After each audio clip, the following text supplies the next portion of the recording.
biarin atuh, namanya berkarya mah. Mulai dulu aja. Mulai dulu aja. Kalau nggak bagus sudah tinggalin. Gitu Jadi kan. insecure orangnya. Teman kata Panji kan gitu kan. Benar. Halo teman-teman, ketemu lagi. Udah langsung nih. Oh, udah langsung. Oh, ya, sok. Halo teman-teman, ketemu lagi di Doseng Podcast. Doseng Podcast tempatnya bercerita. Oh gitu. Tagline. Oh, ya, siap. bikin-bikinan. Siap. Sekarang gua kedatangan komika dari Bandung, Uta Merita atau Halo. Paris Uta. Iya. Ini pakai bahasa Sunda atau pakai Campur katanya. campur bebas, sok. Tapi bahasa Indonesia aja lah. Bahasa Indonesia aja. Bahasa Indonesia tapi logat Sunda. Mangga. Sok kumaha. Iya teman-teman. Ini Kang Uta.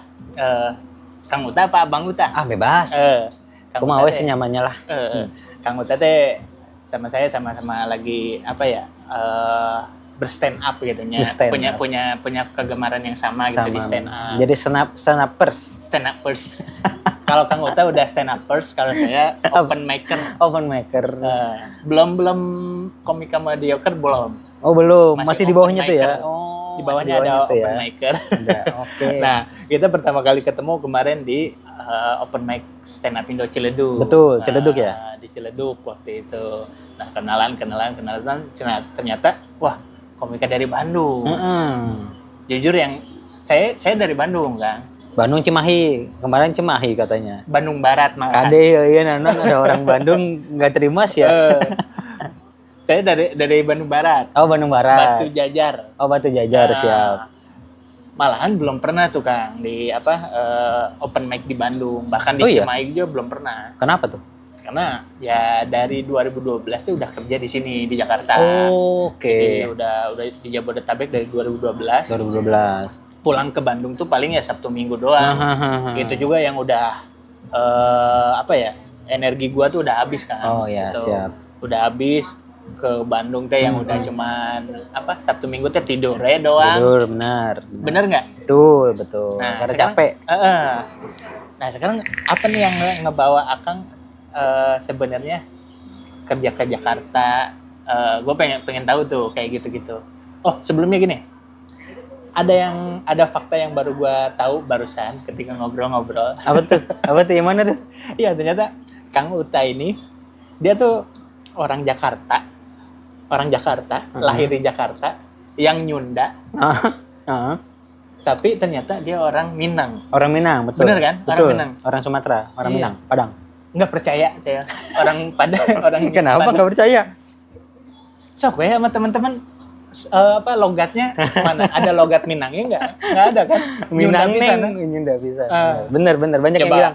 buktikan kalau Anda benar orang Minang, ngomong bahasa Minang di sini. Kabarnya sana. Oh. Nah, itu bahasa Minang, artinya gimana kabarnya saudara. Itu. Iya. Apalagi. Harus ada lawan bicaranya, Maksudnya karena memang lahir besar Jakarta. Orang tua keluarga tuh asli Minang. Sumatera Barat, atau Padang lah gitu. Tapi lamanya tinggal di Bandung, rantau di Bandung. Jadi lebih banyak terpapar bahasa Sunda, Nyunda pisan lah gitu. Walaupun kalau misalkan walaupun saya di Bandungnya ya udah nggak diakuin orang Sunda gitu, karena bisanya Sunda kasar, bisalah Sunda halus, tapi ya gitu, Sunda sehari-hari lah gitu. Gitulah. Sunda sehari-hari ya bahasa ya aing maneh anjing gitu ya, ada anjing, verb-ing-nya lah ya. Betul. Cuman kalau darah nih darah Minang, darah Asli Sumatera. Minang. Karena ibu sama bapak Minang. Dua-duanya. Ini kok di Black juga kuah gulai nih. Masya Allah. Kuah gulai. Berarti masih saudara nama Bang Pras Teguh? Aduh, sekampung, bener, sama-sama di Kota Padang, tapi beda daerah aja. Bang Pras sama Kota Padang, tapi lupa daerahnya apa. Kalau gua di Kota Padang itu namanya Lubuk Buayo, kampungnya di Lubuk Buayo. Lubuk Buaya atau Lubuk Buayo, gitu. Di Kota Padang itu benar masih ada rumah gadang. Rumah gadang nggak ya? Iya, rumah gadang lah, punya rumah di kampung lah gitu. Masih ada keluarga di sana, gitu. Ya. Karena jujur dari awal dari kita ketemu di sini kan, karena saya taunya Akang dari Bandung. Gitu ya. Jadi udah langsung menyesuaikan logat dan bahasanya Sunda. Yes. Ini juga jadi sekarang jadi sayahan, nggak ada lu gue nya udah nggak ada nih, hilang. Karena kan orang Sunda gitu kan biasanya. Betul. Kalau yang ini teh, iya saya mah gitu kan. Soalnya aneh kalau misalkan orang Sunda orang Sunda ngomong pakai gua lu teh aneh. Asli aneh. Gua teh. Ini teh guaeun. Lu weh. Jadi aneh. Iya, jadi tadi ngobrol teh udah Sunda banget, Nyunda banget. Pas ngobrol-ngobrol ke belakangan tahu orang Minang. Betul. Orang Minang yang lahir besar di Jakarta. Di Jakarta tuh. Yes, betul. Gitu.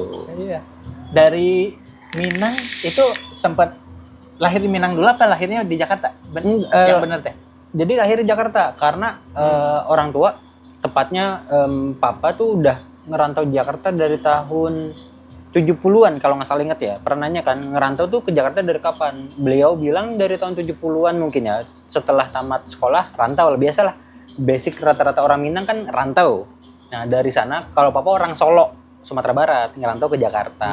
Ketemu sama si mama di Jakarta juga, ya udah. Jadi lahir dan besar saya di Jakarta. Gitu. Udah logatnya Bandung, guys. Bandung bisanya. Dan ini nih yang agak minder. Manggilnya papa, guys. Nah, kumaha gitu. Kenapa emang? Iya, kelihatan banget strata ekonominya. Gitu. Naon tuh.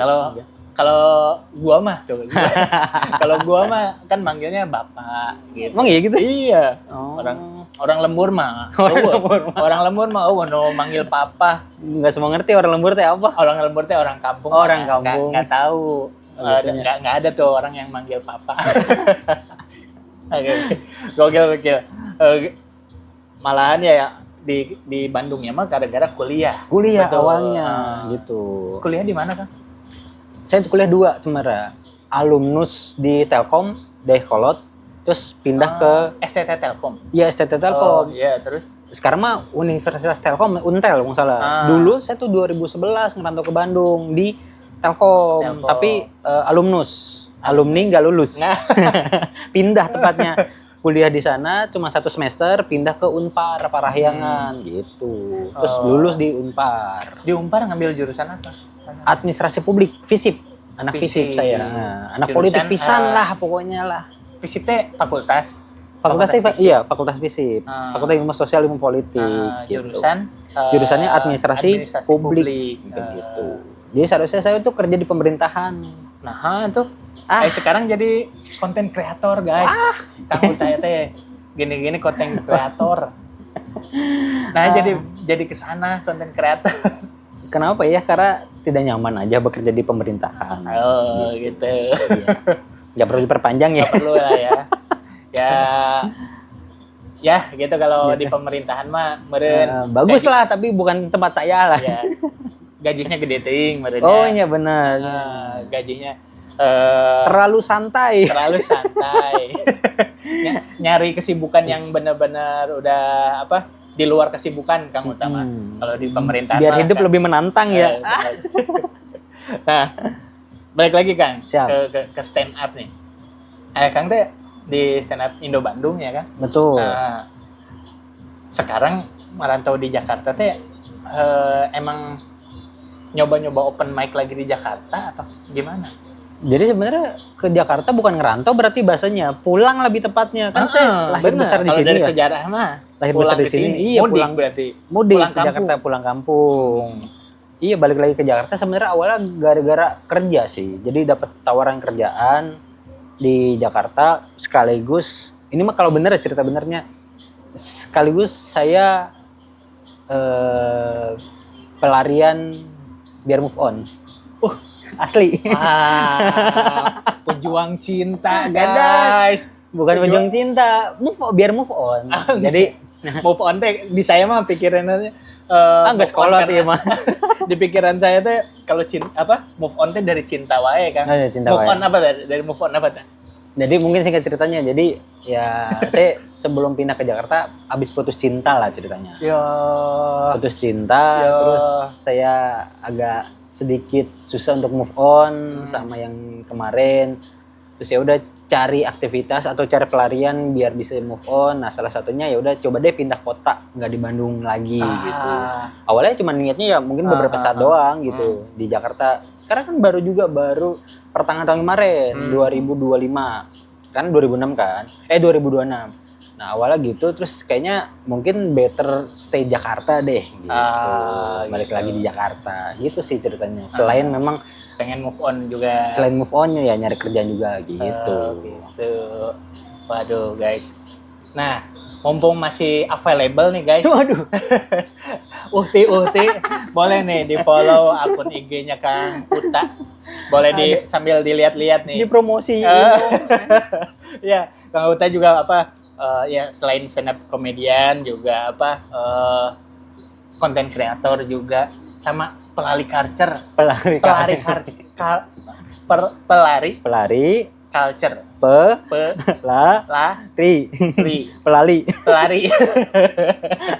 Jokesnya begitu. Ya pelari culture juga nih. Temanannya sama siapa? Coba duh. Yang Sastra. Enggak beda. Dia mah agak lebih jauh tuh. Jauh. Di bawah. Iya. Boleh di-follow nih di IG-nya. Nah, akhirnya pulang kampung lah ya ke Jakarta. Ke Jakarta, betul. Itu udah lama apa dari kapan? Awal pertengahan tahun kemarin 2025 sekitar bulan Agustusan gitu. Jadi ya pokoknya singkat cerita saya dapat tawaran lah kerja di Jakarta. Ya udah sebelumnya nggak pernah mau ngambil tuh Kang, nggak pernah mau ngambil kalau dapat tawaran kerja Jakarta nanti masih betah gening di Bandung teh. Terus tuh Kang ada tehnya. Oh iya ya. Ya pakai gitulah barudak gening. Pokoknya masih betah di Bandung. Masih betah. Dapat tawaran kerja Jakarta.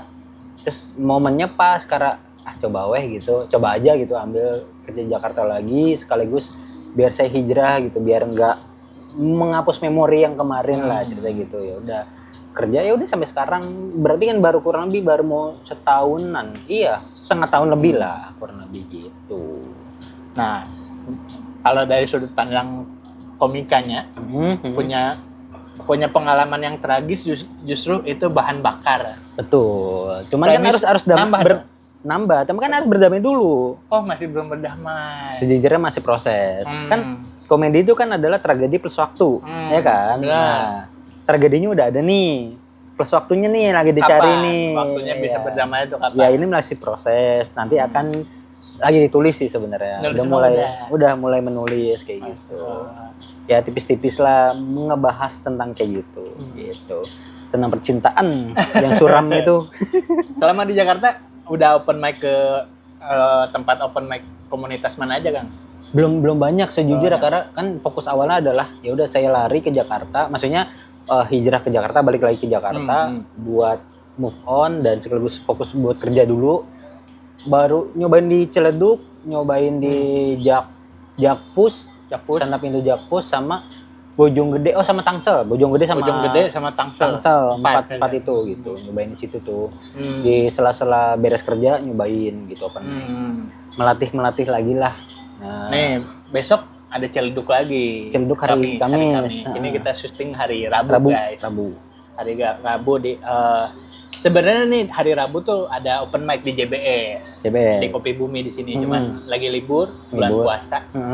Nah, besok ada di Ciledug. Di Ciledug. Nah, Ciledug mah alhamdulillah udah lebaran di sana. Udah lebaran. Karena di sini kan open mic-nya libur gara-gara puasa. Oh, di sana mah nggak ada libur ya? Nggak ada libur. Tadinya Pancelan ya TK. Aduh, maaf kurang support nih. Maaf ya teman-teman. Kurang support saya. Ya beginilah komika open mic beda.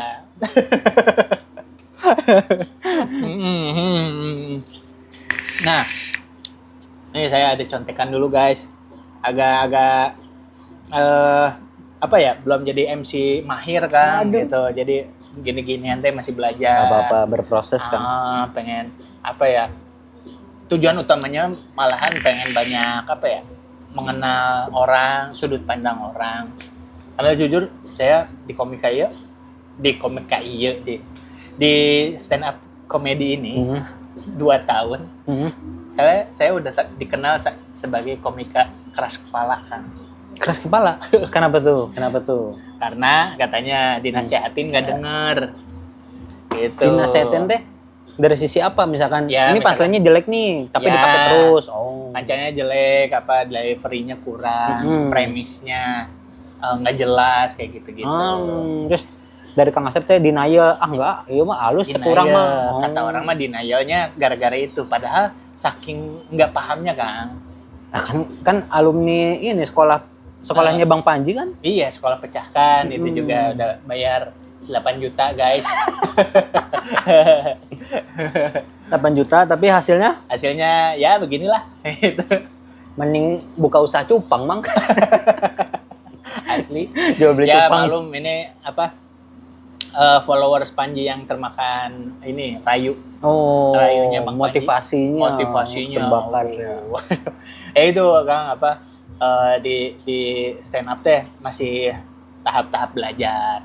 Itu Akang dulu ngalamin fase-fase itu nggak sih di awal-awal Akang berstand up? Fase-fase gimana nih maksudnya nih? Fase-fase struggle, mau ngasih premis susah, ngasih setup nggak kena, punchline juga tipis kayak gitu-gitu. Pasti sih. Kayaknya semua komika, bahkan kayaknya saya sampai sekarang masih deh gitu deh. Maksudnya kayak terkadang punya keresahan, masih butuh kayak harus diapain ya gitu. Misalnya premisnya seperti ini, premisnya A misalkan, dari A diapain ya, enakan setupnya gimana, ngebangun punchline gimana, masih sampai sekarang gitu. Masih banget prosesnya kayak gitu ya. Kayaknya itu template semua komika deh kayaknya deh. Pastinya kayak gitu. Mungkin ya kayaknya ya, mungkin komika nasional juga kayaknya kayak gitu deh, ketika tahu nih ada premis, diapain ya premisnya, pasti kan proses kombut kan, body kan. Kombut. Dari kombut baru ketemu jalannya. Mungkin ada yang kalau udah profesional atau komika nasional pasti udah punya patternnya sendiri. Cara penulisan begini kan, mereka udah punya gayanya masing-masing. Betul, kan, betul. Gitu. Udah punya persona kayak gitu-gitu. Ngalamin juga ternyata ya. Ngalamin Kang, pasti Kang. Nah, dapat lucu pertama setelah berapa tahun? Aduh, berapa tahun ya? Cukup panjang saya Kang, bener-bener saya persisnya lupa, tapi setahun lebih saya. Setahun lebih, mungkin ada hampir 2 tahunan kayaknya deh. Bener-bener karena dulunya saya tuh salah satu komik yang kurang konsisten. Jujur aja saya kurang konsisten karena kadang muncul, kadang hilang, tapi tetap memantau gitu, komunitas seperti apa perkembangannya, masih tetap memantau ada acara apa, jadi tetap datang, tetap nonton, tetap hadir gitu, walaupun ya kadang ada kadang enggak gitu. Jadi ada di fase sempat di fase stuck, aduh gimana lagi ya gitu, karena tidak konsisten, tapi sampai titik dapat at least dapat ketawa deh gitu. Buat komik-komik awal kan benar-benar full ngebom ada ya. Terus sampai dapat ketawa tipis-tipis mulai itu mungkin kayaknya setahunan lebih deh kayaknya. Itu gua lah guys. Itu kayak gitu, gua masih kayak gitu guys. Masa iya? Iya benar. Kan sekolah pecahkan tuh sekolah. Ya Kang, balik lagi ke pecahkan. Ya sekolahnya bener bagus, yang prestasi banyak. Tapi ya saya mah salah satu murid yang bukan bebel ya. Yang kalau sekolah mah istilahnya tuh ranking terbawah lah. Sok mabal wae. Mabal wae itu bahasa Indonesia sering bolos. Iya, madol. Iya, pernah begitu bolos ya gitunya. Nah, kalau boleh tahu nih Kang. Ini saya aja lah ya, sekarang jangan, nggak usah gua lu. Bebas sok. Senyamannya weh. Saya suka nanyain ke komika-komika juga, yang apalagi yang podcast di Dosen Podcast gitu ya.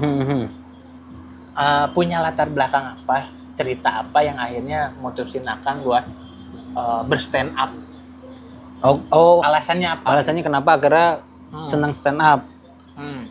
Oke. Kalau misalkan bener-bener awal banget sebenarnya gara-gara nonton, saya lupa antara nonton di YouTube dulu atau di Kompas dulu. Karena dulu tuh awal-awal saya tuh, seingat saya tuh sempat nonton Suci 4. Suci 4 kalau nggak salah. Suci 4 2014 berarti kurang Itu lebih ya. suci monster semua. Iya, Suci 4 terus ngeliat ini teh apa kan nggak tahu ya. Ini tuh apa gitu. Kayak orang ngomong di atas panggung sendiri lucu gitu. Nah, saya nonton seneng aja, seneng jadi penikmat gini. Nonton jadi kan seminggu sekali tayangannya. Nonton dan akhirnya nyari tahu oh ternyata ada komunitasnya. Waktu di Bandung tuh oh ada komunitasnya. Saya nyobain datang nonton doang. Pure pingin nonton aja, pingin nonton oh ternyata kayak gini. Nah, pas nonton juga kok beda kalau yang di TV kan ya udah yang lucu-lucunya kan. Di komunitas kan banyak yang nggak lucu, banyak yang anyep dan segala macam. Terus penasaran pingin cobain kayak gitu. Nah dari situ nyobain ternyata seneng kayak gitu. Oh, dari situ tersalurkan lah kayak itu apa ya keinginan bercerita mungkin ada. betul. Nah. Sebenarnya saya stand up tuh awalnya bukan karena ngerasa saya lucu gini. Bukan ngerasa saya lucu. Bukan tapi, karena lucu tongkrongan, bukan. Bukan. Malah ya kalau misalkan diurut, ditarik mundur, saya tuh bisa dibilang mungkin ya kayaknya salah satu orang yang menjadi korban bully.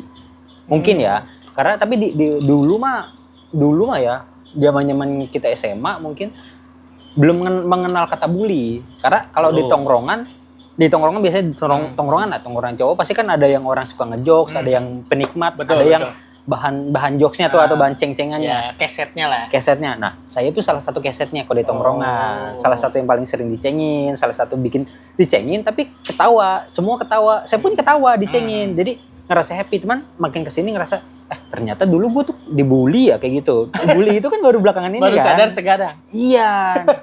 Jadi kalau di tongkrong tuh saya salah satu keset lah mungkin bahasanya, bahan cengan, bahan ledekan. Tapi di fase itu saya menikmati. Dalam artian saya dicengin, ngerasa anjing nih gitu. Tapi saya ketawa juga gitu, menikmati. Dan bahkan momen-momen dicengin kita sodorin nggak sih? Terkadang iya. Ini kayaknya butuh keset nih.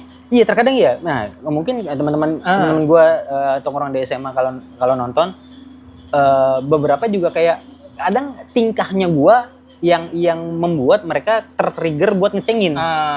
Gitu. Jadi terkadang disengaja kayak bikin sesuatu yang aneh gitu. Kok nggak celetukan yang aneh. Mungkin ada beberapa yang masih inget teman-teman gue SMA. Gue pernah ada salah ngomong itu nyebut nama makanan perkedel mie. Gue lupa konteksnya, jadi intinya ada gue salah nyebut makanan apa, gue bilang perkedel mie.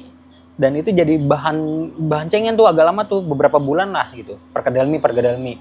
Terus gue dulu dijulukin Bang Neo, gara-gara zaman SMA gue pernah rokok. Mungkin teman-teman ada yang tahu rokok Neo zaman dulu. Ada. Nah, saya ngerokok Neo, yang lain tuh pada rokok kayak Garpit saya Neo sendiri, disebut Bang Neo. Terus adalah hal-hal yang dicengin buat bahan cengin gitu. Tapi sebenarnya ya kayak ya udah enjoy aja gitu. Nah, pas kesini baru nyadar kayaknya itu mah dulu gue dibully ya. Tapi kan zaman dulu nggak ada tuh. Kita nggak mengenal kata bully gitu. Belum teredukasi dengan baik. Iya gitu. Karena ya dicengin menikmati ketawa juga. Gue nyeteh gitu. Fun fact-nya Kang, ternyata saya juga gitu Kang. Oh iya? Sumpah. Bahan bully juga? Jadi bahan bulian di tongkrongan teh. Jadi kita tahu ada di tongkrongan teh, dia yang alpha nih, orang yang nindas. Tapi karena misalkan situasinya lagi anyep, justru gua tuh suka ngasih bahan. Gua bertingkah apa biar ada lucuan. Si A ini sama dia dimakan gitu.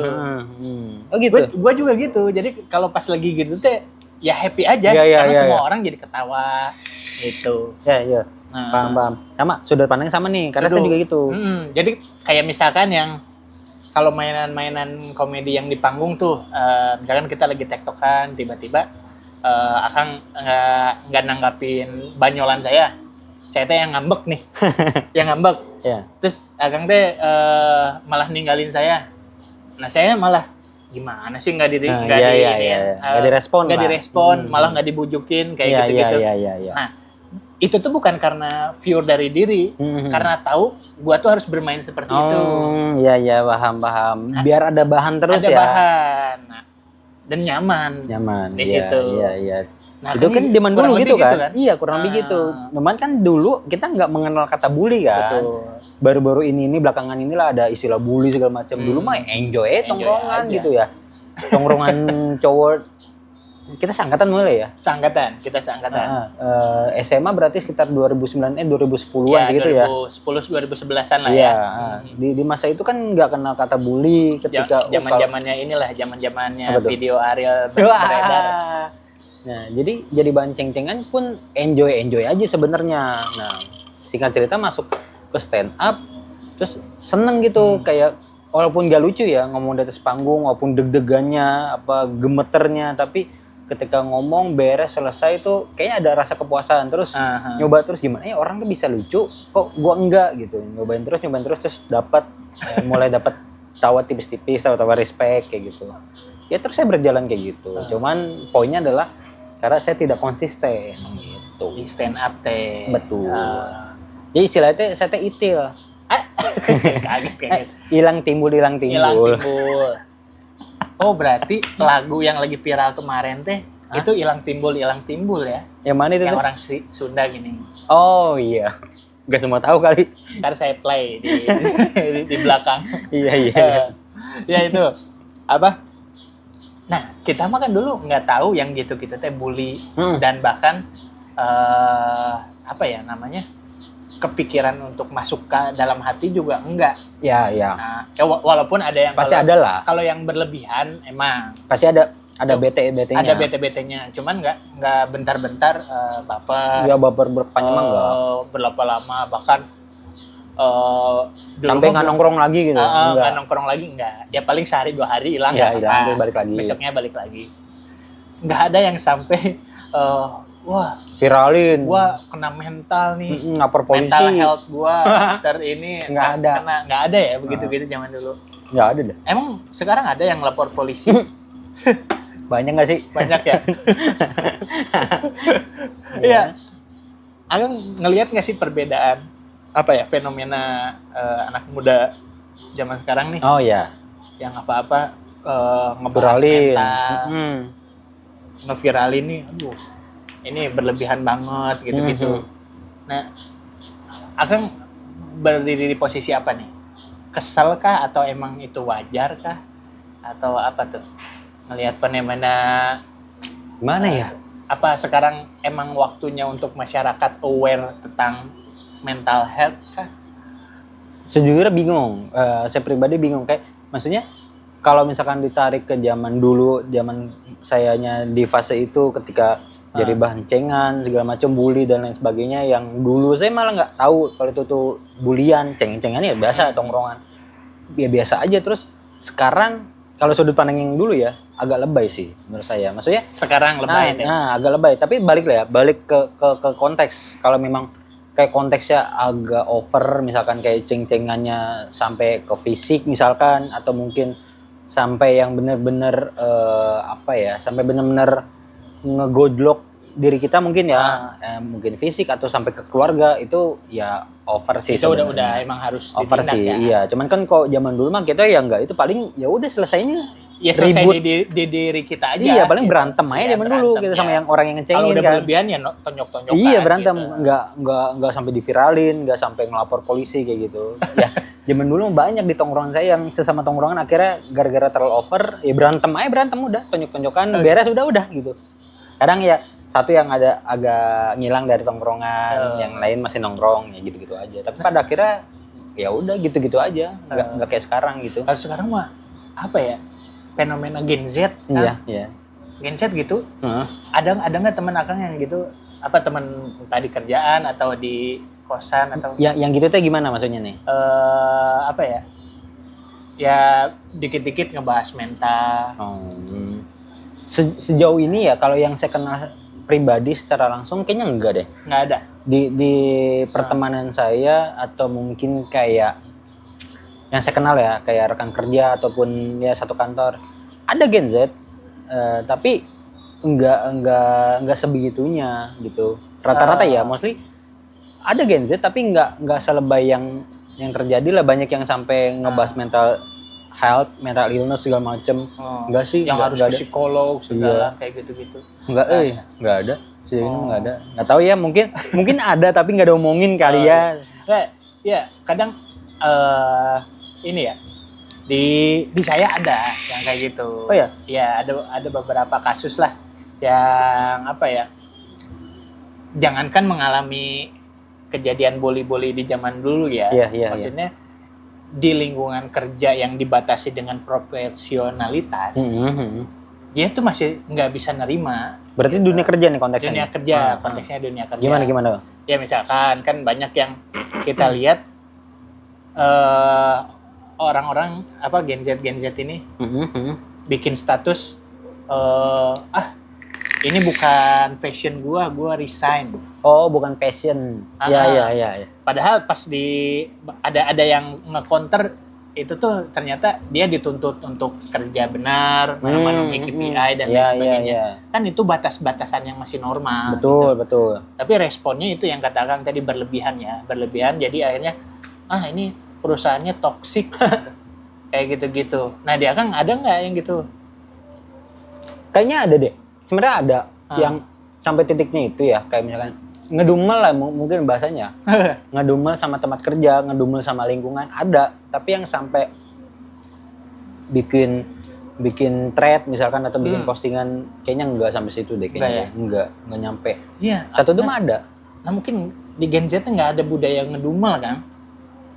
Ya, mungkin ya nggak tahu ya. Kan kenapa? kita mah kalau misalkan ya bos nyebelin atau temen nyebelin atau suasana kerja yang ngeganggu banget gitu, ya paling ngedumel di belakang gitu doang. Betul, ngedumel aja. Enggak yang sampai LHDR kalau bahasa Sunda. Apa ya, bahasa Indonesia namanya apa ya? LHDR. Apa ya? Kalah sebelum berperang lah gitu. Iya, kurang lebih gitu. Kalah sebelum berperang, bahkan di awal-awal dia kerja udah akhirnya memutuskan resign. Gitu. Nggak sesuai passion lah. Nggak istilahnya nggak sesuai dengan gaji lah, effort dengan gaji nggak sesuai. Iya. Padahal dulu kita mah ada kerjaan yang penting mau aja. Iya. Gitu kan? Iya. Ya sedikit sesuai dengan jurusan kita lebih baik lah gitu ya. Iya. Yang penting mau nih. Sekarang tuh banyak kasus-kasus kayak gitu. Bahkan kemarin ada nih kasusnya Gen Z juga ikut kerja. 1 minggu resign. Alasannya? Alasannya karena katanya nggak sesuai passion. Terus kalau nggak sesuai passion, kenapa nge-apply atau kenapa ngelamar di situ? Ya memang ditawarin sih, ditawarin. Titipan? Nggak ditawarin sama saya, gitu ditawarin. Cuman katanya nggak sesuai passion gitu. Coba menyikapi fenomena itu menurut Akang kumaha sih di Sunda ya? Kayaknya itu lebih kayak ini kali ya, mungkin ya mental mereka di lingkungan pekerjaan yang belum kuat kali ya. Maksudnya ya realita kehidupan kan kadang nggak semanis kayak di dongeng gitu. Maksudnya kayak apa yang kita harapin kan nggak selalu sesuai dengan kenyataan. Betul. Ya. Maksudnya kayak mau di dunia apapun lah, mau dunia kerjaan atau di luar pekerjaan juga apa yang kita harapin belum tentu sesuai pada kenyataannya. Nah, balik lagi kalau memang misalkan kayak dia tahu nih ini bukan bidangnya, ya nggak usah diambil, kan sesimpel itu ya. Sesimpel itu misalkan butuh kerjaan tapi ditawarin bukan bidangnya, ya kayak kemarin Kang Asep juga sempat nawarin saya kerjaan kan, mau nggak nih kerjaan masang listrik apa namanya? Instalasi listrik. Nah, saya sadar itu bukan bidang saya, bukan bidang. Ya nggak akan saya ambil, gitu maksudnya. Betul. Sekalipun saya butuh duit, sekalipun saya butuh kerjaan, ya kalau bukan bidang ya tuh nenaunan lah atau ngapain diambil kan? Itunya benar. Sesimpel itu kan, jangan sampai yang penting kerja dulu gitu, walaupun bukan bidang, terus nanti ngejalanin seminggu udah ya kan bikin jelek namanya dia ya kan. Apalagi itu banyak kan terjadi di Gen Z sebenarnya kan, yang pada akhirnya menjadi stereotip Gen Z tuh lemah gitu, menurut saya mah gitu. Gen Z ya yang stereotip itu hampir keseluruhan Gen Z atau gimana Kang? Kayaknya enggak deh, oknum itu mah oknum. Oknum Gen Z juga ada oknum. Oknum Gen Z itu sarua juga polisi gitu, oknum. Itu oknum Gen Z kayaknya deh, Oknum nggak Gen Z. semua. Karena Tapi oknum Gen Z ada yang ngebunuh ya, Kang? wah, enggak nyabulin doang kali. Kejauhan nyambunginnya guys. Ya, apa? Ya kita sebut oknum Gen Z lah ya. Oknum Gen Z. Ya, cuman maksud saya ini coba Akang ini ya jawab ini pendapat saya benar atau enggak. Iya. Di usia mereka yang masih di awal-awal karir, baru lulus kerja, lulus kuliah atau lulus 20-an awal lah ya. Belasan akhir 20-an awal ya. Pengalaman tuh justru menurut saya ya, pengalaman tuh penting gitu. Penting, betul. Kesempatan itu penting. Betul, betul. Itu juga kan nggak ujug-ujug dia kerja di bidang A kan. Iya. Pasti dia nyari dulu, betul. apply ke beberapa perusahaan yang mungkin bidangnya dia bisa kuasai. Betul, awalnya betul, gitu kan. Betul. Nah, ketika kesempatan itu datang, menurut saya itu teh kesempatan yang harus dimanfaatin dengan baik. Ya. At least 1 tahun kah, 2 tahun. Kan dulu mah gini, kita lagi awal-awal pas mau lulus sekolah tuh suka dibilangin sama guru.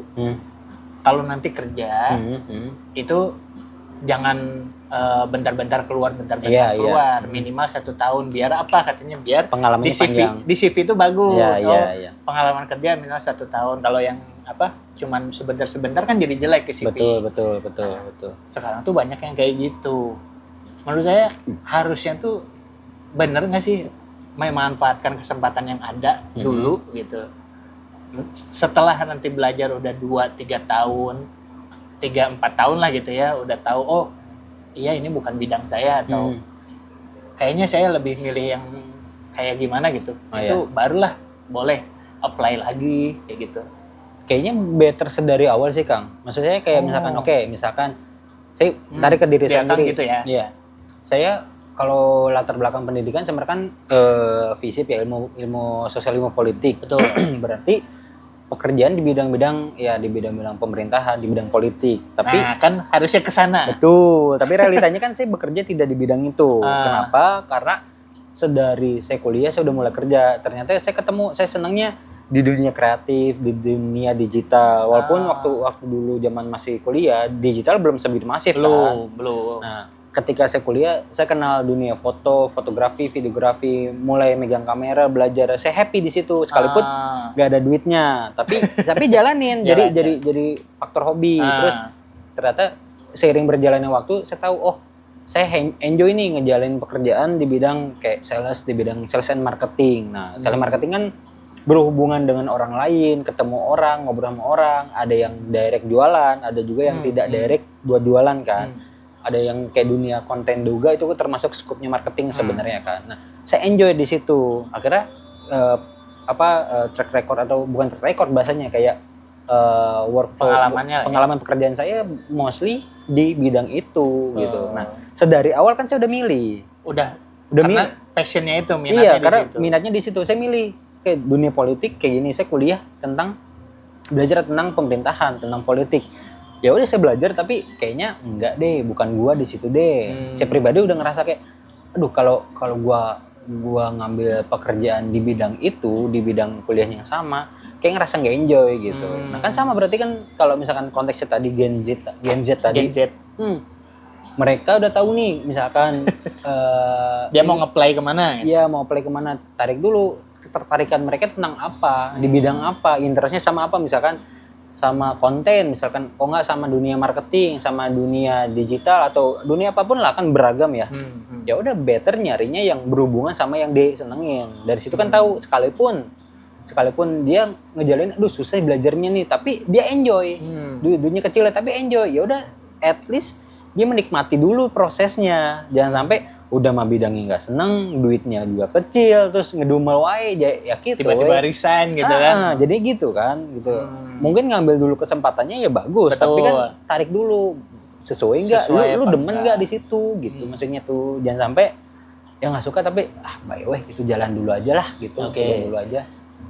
Intinya mah boleh memilih passion, tapi ketika kesempatannya ada, manfaatin aja dulu. Betul, gas aja dulu gitu. Gas aja dulu ya. Iya, jangan dulu PSMR itu kalah sebelum berperang. Betul. PSMR. Udah keluar tuh tadi. LSDET, PSMR. Anjir, ini sudah hungkul, bahaya.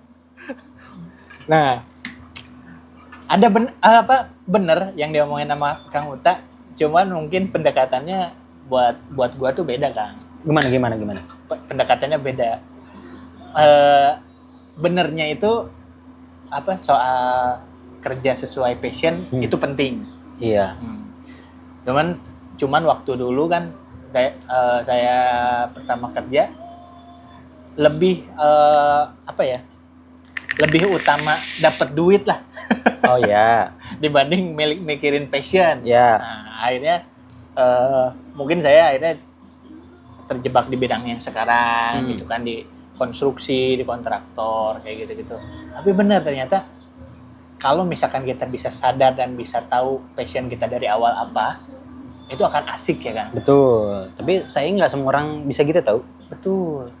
Ya kan? Ada juga yang udah berjalan ternyata kok nggak enjoy ya, tapi duitnya ada. Akhirnya dia nyari set hustle di luar kan. Itu bisa juga nggak masalah kan. Setidaknya dia bekerja di bidang yang dia bisa kuasain, ahlinya di situ, tapi dia nggak enjoy misalkan, kurang happy karena bukan passionnya misalkan, kan bisa nyari side job yang lain, atau side hustle yang lain yang sesuai passionnya dia, kan banyak juga. Ya banyak kan? Ya sekarang ya? Banyak kan, banyak pisan. Ya. Iya, misalkan dia kerjanya di bidang kalau ini dah dari Akang sepengalaman sejauh ini ya, dari Kang Uta ini, apa bidang pekerjaan yang ini kayaknya akan panjang ke depan? Konteksnya gimana nih maksudnya? Iya tadi kan kita belajar dari Gen Z yang dia pengen kerja dari passion, tapi nggak sesuai mulu, nggak nemu. Nah saya juga kayaknya lebih asik deh sesuai passion. Nah kira-kira kalau yang dari Akang nih sekarang di passion Akang gitu ya, di skillnya marketing, punya keahlian di content creator, atau ke depan saran ke penonton Doseng Podcast nih, apa nih? Bidang apa yang ke depan kiranya akan panjang gitu? Panjang. Sebenarnya kalau misalkan akan laku gitu ya. Sebenarnya kalau bidangnya apa, saya nggak bisa jawab ya, tapi paling tidak gini, menurut saya teh better kalian ngambil apa yang kalian sukain, apapun. Pertama diambil yang dari yang disukain dulu. Kenapa yang disukain? Setidaknya kayak kalau kentang ini ya. Kayak kentang ini. Kenapa tuh? Iya. Disukai kentang gitu. Oh. Oke, apapun yang kalian sukain. Kenapa? At least ketika kalian ngejalanin pekerjaan yang kalian sukain, tapi mungkin bukan passion, kan terkadang suka belum tentu passionnya kan. Setidaknya kalian bisa jalan panjang gitu, bertahan di situ sampai kalian tahu, oh ternyata passion gue di A ya, ternyata passion gue di B, yang dimana berbeda nih sama pekerjaan utama. Kan tadi berarti tinggal nyari side hustle atau pekerjaan sampingan yang sesuai dengan passion. Misal kan banyak orang yang kerjanya admin misalkan, tapi dia ternyata passionnya ngegambar, ngedesain. Banyak tahu, ada beberapa teman-teman saya, dia bekerjanya sama kayak saya di bidang sales, bidang marketing, jualan, tapi dia jago gambar, senang ngegambar. Jadi ketika di sela-sela kerja dia ngegambar aja, terus bikin jasa korel, jasa kayak gitulah, jasa tentang desain grafis misalkan. Tapi bukan jadi pekerjaan utama, jadi sampingan yang lama-lama dibangun bisa jadi sumber pemasukan utama, atau beriringan aja berjalan. Iya, banyak juga Kang. Karena sekarang udah bisa lewat jalur digital. Betul banget. Keahlian yang side skill atau side jobnya tuh bisa bareng sama apa? Pekerjaan yang sehari-hari gitu. Iya, itu misalkan ditanya dapat peluang pekerjaan dari mana? Nah, kalian bisa lihat di link. Oh, enggak ada ya. Ada nanti. Saya tambahin link apa kayak. Kalau aja ada yang mau masuk ya. Ngomong-ngomong link nih. Apa tuh? Gua juga punya rekomendasi produk-produk buat kalian yang ngelihat ada ini, ada jam tangan atau kacamata Kang Uta juga, nanti gua tempelin link affiliate gua. Waduh, mantap. Deskripsi YouTube ya. Siap, gas. Ada ini juga, mikrofon juga, ada jam tangan Kang Uta juga. Semuanya nggak apa-apa, semuanya di affiliate-in ya, biar ada cuan. Baik lagi Kang. Boleh. Ternyata emang kayaknya asik ya kalau punya kerjaan yang sesuai passion. Karena kalau kayak gua ini sekarang ngerasa udah khawatir banget udah masuk di usia-usia tidak produktif. 30-an ke atas 30-an ke atas. Ketika misalkan harus resign atau di PHK atau apapun lah akhirnya berhenti kerja, itu tuh khawatir untuk tidak dapat kerja lagi. Susah. Karena taunya gue ya skill gue misalkan di kelistrikan, ya kerjanya harus ke listrik lagi. Iya. Sedangkan kalau apply ke orang lain, misalkan ke PT lain, dikasih harga fresh graduate nggak mau, ngasih harga rate sendiri ketinggian nggak mau. Itu kan kendalanya. Betul. Bahkan kadang di administrasi juga udah nggak masuk, Kang. Oh iya. Iya. Umur minimal 27.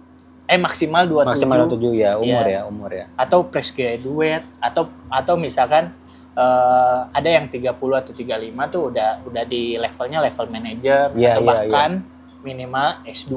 Itu kan susah kan buat umur-umuran kita yang nggak berpendidikan ini ya. Nah, bahkan sekarang ketika ada kekhawatiran itu, gue udah mulai ini kan ngelirik pengen punya skill baru. Apa tuh? Ya kayak Kang Uta, jadi marketing, sales. Iya. Karena belajar dari personal branding. Betul. Belajar dari personal branding lah ya.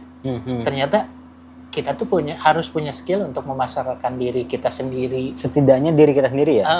Memasarkan karya kita sendiri sebelum ke produk-produk lain. Betul. Nah, makanya tadi agak amazed juga nih ngedengar Kang Uta nyerita sebelum kuliah, malahan sambil kuliah tuh udah mulai jalan, jualan, kayak baju-baju gitu lah ya. Iya, sempat. Sebenarnya itu kalau bisa dibilang itu bakat. Bakatku butuh. Itu kalau kata Sunda apa tuh? Itu kalau kata Uta Sunda, bakatku butuh. Bakatku butuh. Bahasa Indonesianya apa ya? Bakatku butuh tuh? Bakat tuh karena terlalu memerlukan. Iya. Jadi nggak enakan kalau di Indonesiain. Iya, nggak enakan. Tapi biar enak kalau bakatku butuh itu di bahasa Indonesia tuh karena kebutuhan kali ya? Iya, karena kebutuhan. Iya. Tapi kalau disebut bakat dari sudut pandang Padangnya, Minangnya, emang bakat berarti. Emang bakat jualan. Kayaknya iya deh, karena orang itu juga pedagang dulunya. Jadi mungkin ya terinfluence lah ya. Iya. Mungkin kayak mayoritas orang Padang atau orang Minang kan rata-rata pedagang ya, atau berbisnis pengusaha. Ya maksudnya ada yang pengusaha kecil ya, kayak di pasar-pasar kan ya mayoritas kan orang Minang kan, sebenarnya orang Padang lah gitu. Iya. Ya kan yang berdagang kan mayoritas di pasar Tanah Abang, dimanapun lah, hampir seluruh pasar mungkin ya mayoritas adalah orang Sumatera Barat. Betul. Rata-rata di luar ada yang lain juga sebenarnya gitu. Mungkin karena itu kali ya. Benar. Gua mengamini itu karena bibi gua nikah sama orang Padang. Oh, terus dia dagang. Dagang apa? Dagang emas, awalnya emas. Iya, toko emas. Ya, baju-baju apa segala yang gitu-gitu. Jadi pintar banget dagang. Iya. Nah, iya benar. Iya benar jual? Iya benar. Sekarang tuh gue lagi pengen belajar kayak gitu kan. Oke. Karena tadi kan kerja kalau nyari kerja lagi susah. Udah mulai stuck ya? Stuck. Iya benar sih. Dan ya itu zaman juga mulai berubah, ya kan.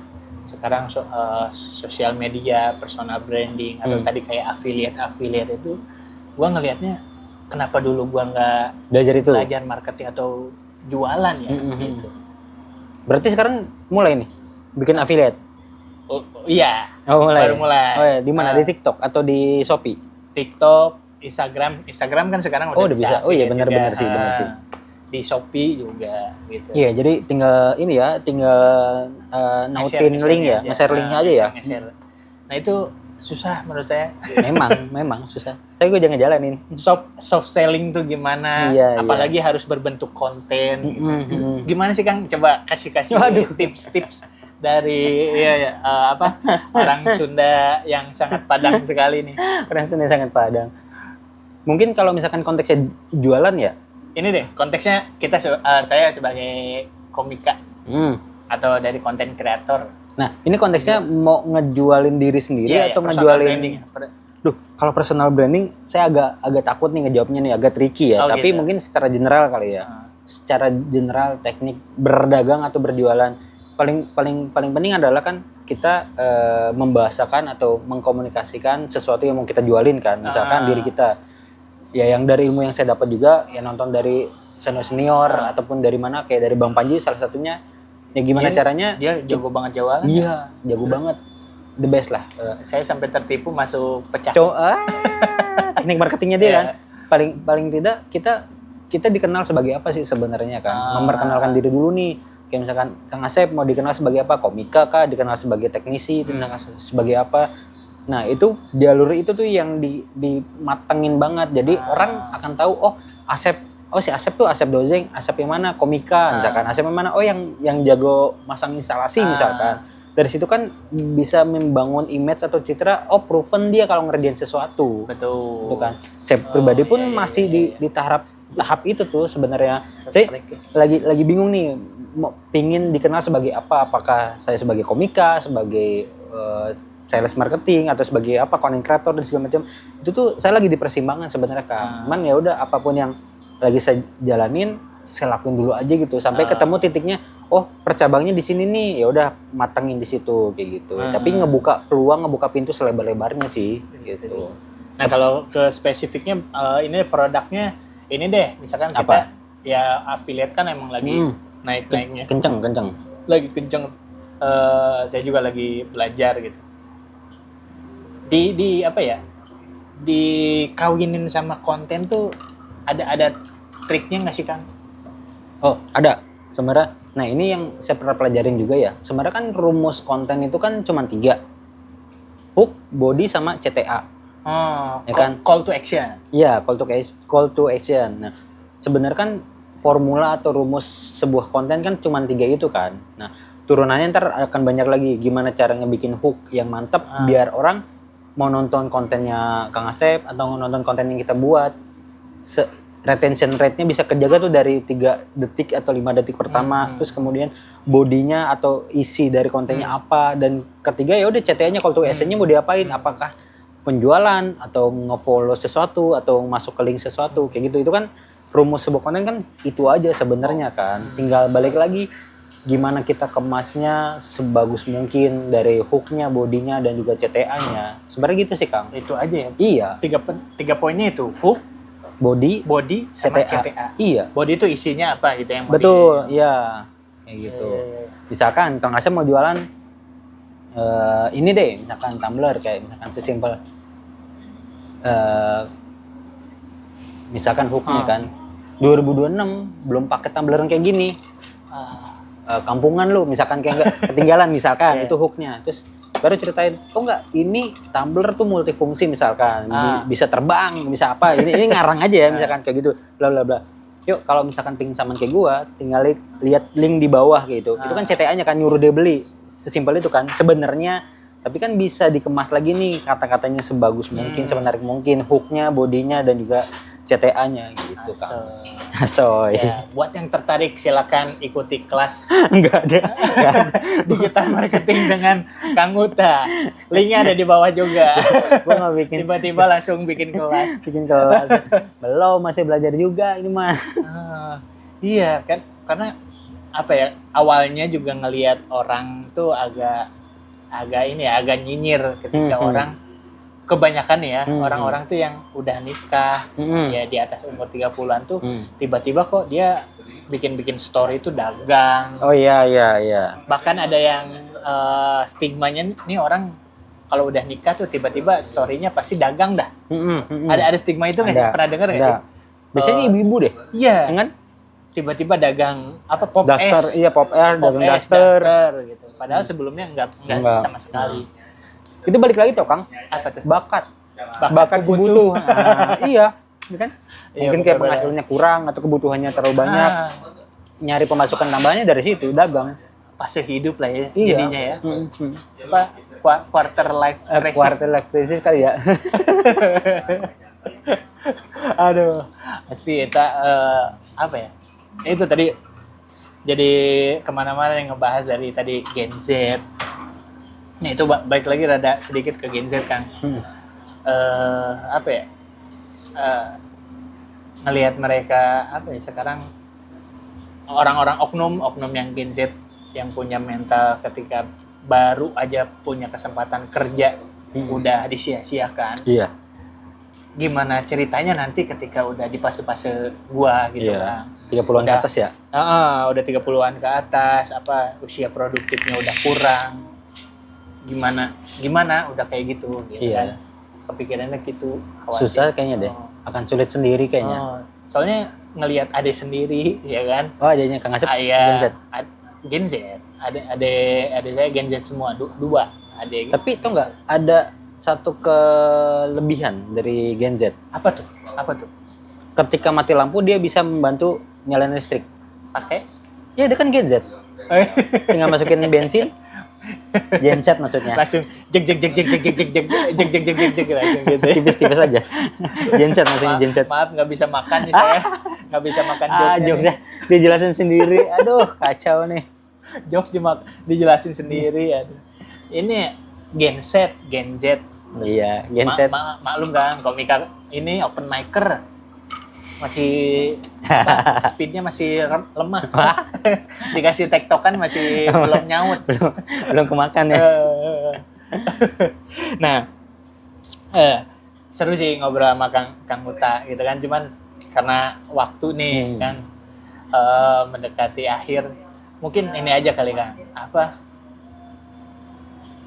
di era digitalisasi ini gitu kan. Menurut Akang apa hal yang dulu Akang sesali ketika datang di dunia digital tuh? Oh, harusnya dulu gua lebih melatih skill A nih, melatih skill B nih, sehingga ketika udah ada di era sekarang tuh lebih ciamik nih. Oh ya, ada sih sebenarnya salah satu beberapa lah ya mungkin yang bisa bilang. Salah satunya dulu di masa kuliah saya tuh belajar foto dan videografi, fotografi dan videografi lah. Ya belajarnya dari komunitas juga gitu.